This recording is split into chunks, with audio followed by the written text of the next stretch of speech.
Cauliflower முட்டை பொடி mass எப்படி செய்கிறதுன்னு பார்ப்போங்க. ஃபஸ்ட்டு எண்ணெய் ஊற்றிக்கலாம்.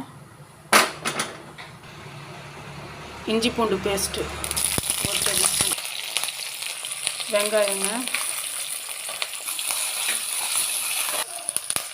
காலிஃப்ளவர் இப்படி பொடி பொடியாக நறுக்கி வச்சுருக்கா, அதையும் போட்டுடலாம்.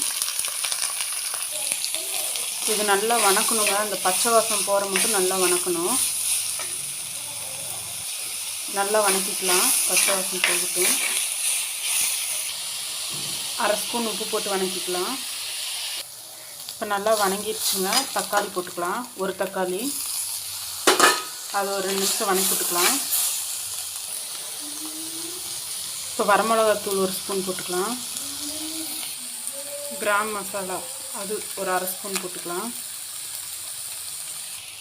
சாட் மசாலாங்க, சாட் மசாலா ஒரு 1/4 டேபிள் ஸ்பூன் போட்டுக்கலாம்.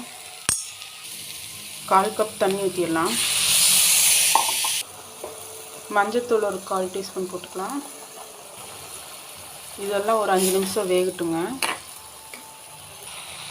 இப்போ நல்லா வணங்கிடுச்சுங்க. இப்போ முட்டையை உடச்சி போட்டுடலாம்.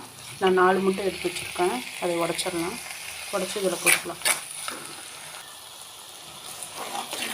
முட்டையை நல்லா வணக்கிடலாங்க.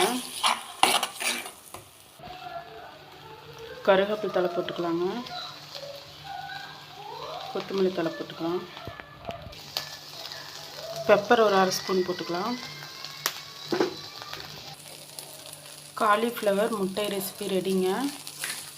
இந்த வீடியோ உங்களுக்கு பிடிச்சதுன்னா லைக் பண்ணுங்கள், ஷேர் பண்ணுங்கள், சப்ஸ்கிரைப் பண்ணுங்கள்.